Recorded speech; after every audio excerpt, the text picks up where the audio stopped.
साल 2014 में मोदी जी ने कई मुद्दे पर बात की थी, पर अब देश को भ्रमित कर रहे हैं।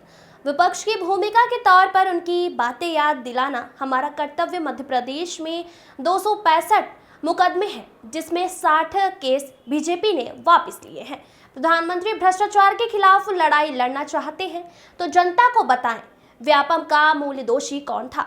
आज तक ना दोषी का पता चला, ना किसी को सजा हुई। मोदी जी ने 5 गारंटी दी थी, पर अब तक पूरी नहीं हुई। प्रदेश में किसानों को 2700 गेहूं का दाम, 3100 रुपए धान का दाम क्यों नहीं मिल रहा है। लाडली बहना को 3000 देने की बात की थी और अब तक क्यों नहीं दिए गए। प्रदेश में सबसे ज्यादा अत्याचार आदिवासियों पर होता है। 1 करोड़ 30 लाख बच्चे हैं, बेरोजगार हैं।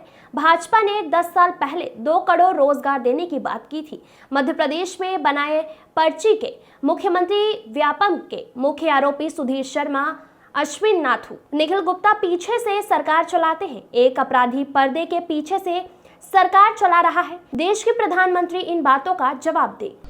आदरणीय आर.बी. प्रजापति जी ये मेरे से मिलने आए थे। इन्होंने कहा कि मुझे अलग अलग तरीके से कुछ बातें मैं पब्लिक डोमेन में ला सकता हूं, कुछ बातें नहीं ला सकता, पर मेरे पे दबाव है कि फॉर्म में निकाल लूं। मैंने इसकी शिकायत निर्वाचन आयोग, नेशनल निर्वाचन, राज्य निर्वाचन आयोग को की है। उसकी कॉपी भी मुझे दी है। ये कॉपी है, आप सब देख लें। उसके बाद ये मध्य प्रदेश के जंग बहादुर गिल, मध्य प्रदेश के अध्यक्ष हैं ऑल इंडिया फॉरवर्ड ब्लॉक के, उन्होंने भी निर्वाचन आयोग को जो शिकायतें दी कि ये शिकायत में यही कि हमारे प्रत्याशी को डराया, धमकाया और प्रलोभन दिए जा रहे हैं। 2 दिन पहले समाजवादी पार्टी के प्रत्याशी का नामांकन निरस्त कर दिया।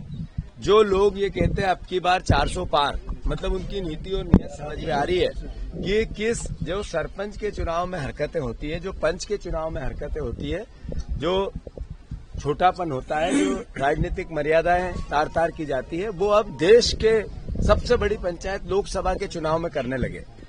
किस तरीके से पर्चा निरस्त करवाया गया, कलेक्टर नौकर के रूप में काम करने लगा, बीजेपी के कार्यकर्ता के रूप में काम करने लगा। वो कानूनी प्रक्रिया है, उसकी लड़ाई लड़ी जाएगी। पर जो बचे हुए प्रत्याशी हैं उनको डराया धमकाया जा रहा है। अभी मुझे बातचीत में ये बात पता लगी कि जितने और प्रत्याशी हैं उनको सबको किसी का अपहरण कर लिया गया है, किसी को भूमिगत कर दिया गया है। कोई जमीन पे नहीं घूम सकता है, पब्लिक डोमेन में नहीं आ सकता, मीडिया में नहीं आ सकता है। अगर ये बात गलत है तो मैं भारतीय जनता पार्टी को चुनौती देता हूं कि जो प्रत्याशी हैं अभी बचे हुए, वो आज पब्लिक डोमेन में नहीं है तो वो कहां है, वो मीडिया के सामने नहीं है तो कहां है। क्या बीजेपी के जो अध्यक्ष हैं वो बिहारी स्टाइल में, या मैं माफ करें जो फिल्मों में हम देखते हैं उस स्टाइल में चुनाव लड़ना चाहते हैं कि अपहरण कर लो, पैसे से खरीद लो, डरा लो, धमका लो, अलग अलग तरह के प्रशासनिक यातनाएं दे दो और कैसे भी सबके फॉर्म निरस्त करवा लो और फिर मैं चुनाव जीत के आ जाऊं। क्या भारतीय जनता पार्टी का देश के प्रधानमंत्री आज आ रहे हैं जबलपुर, इस तरह का देश बनाना चाहते हैं आप? इस तरह का नया भारत चाहिए था?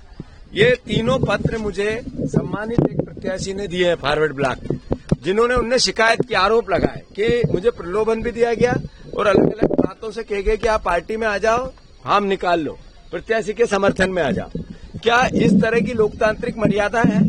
ये बीजेपी के सामने सवाल खड़ा होता है। अगर मेरा आरोप है एक भी प्रत्याशी ने फॉर्म निकाला और एक भी प्रत्याशी जो जमीन पे दिख नहीं रहा है, पब्लिक डोमेन में दिख नहीं रहा है, चुनाव लड़ने वाला घर में नहीं बैठता है, भूमिगत नहीं होता है, पब्लिक में रहता है, अगर नहीं हो रहा है तो बीजेपी उन लोगों को किस तरीके की तानाशाही पूर्ण रवैये से, गुंडागिर्दी से, अपहरण करके, भूमिगत डरा के, धमका के इस तरह का चुनाव जीतना चाहती है।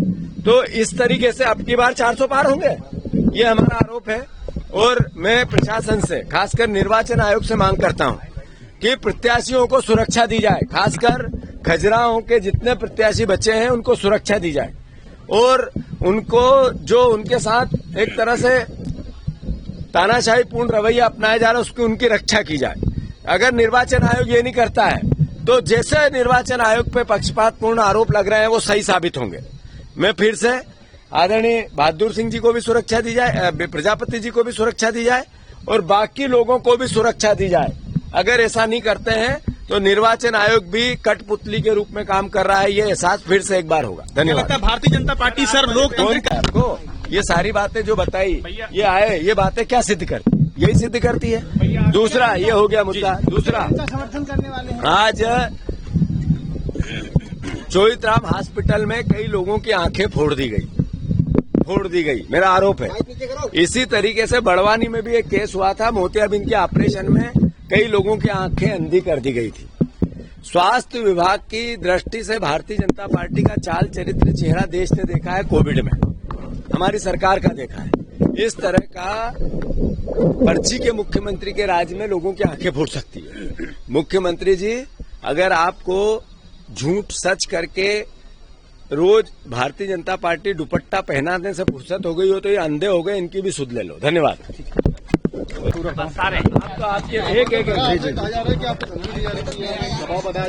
एक्चुअली क्या है, देखिए ऐसा है, 08 जो खजुराहो लोकसभा क्षेत्र है, उस लोकसभा क्षेत्र से मैंने 3 अप्रैल को जो है ऑल इंडिया फॉरवर्ड ब्लॉक के प्रत्याशी के रूप में जो है फॉर्म जो है अपना डाला था, नाम निर्देशन डाला हुआ था। और 5 अप्रैल को नाम निर्देशों की जो छटनी होती है, जांच होती है, जांच होने के पश्चात मुझे जो है बीजेपी के कुछ कार्यकर्ताओं के द्वारा इस बात के लिए जो है प्रेशराइज किया गया कि आप अपना जो है फॉर्म जो है विड्रॉ कर लीजिए, और दूसरे ये है कि आपको जो है कोई कारपोरेशन है या बोर्ड है, उसमें चेयरमैन का जो पद होता है वो आपको दे दिया जाएगा। बीजेपी की तरफ से कौन कह रहा है? ये मैंने जो लिखित शिकायत निर्वाचन आयोग को की है, उसकी कॉपी आपको चाहिए होगा तो मैं दे दूंगा। कौन पदाधिकारी जो वहाँ के लोकल कार्यकर्ता है, उन्होंने कहा है वो शिकायत में नाम, हाँ नाम सहित लिखा है मैंने। मीडिया में भी बता सकते हैं। हाँ, मीडिया में ये है कि एक जो है भूतपूर्व जो है वहाँ की जनपद अध्यक्ष जो है, और जो जनपद अध्यक्ष वो उन्होंने, और एक वर्तमान के जो जनपद के उपाध्यक्ष हैं उन्होंने, और एक जो है मिस्टर जो है राजा द्विवेदी, 3 लोगों ने हमको कहा था इसी बात के लिए, तो हमने उनका जो है पेशकश जो है अस्वीकार कर दिया और हमने कहा हम चुनाव लड़ेंगे। यह जो वहाँ के लोकसभा चुनाव में जो बीजेपी से प्रत्याशी बनाए गए हैं, उनके बिहाफ में बोला गया है कि वह अपनी तरफ से, देखिए ऐसा है कि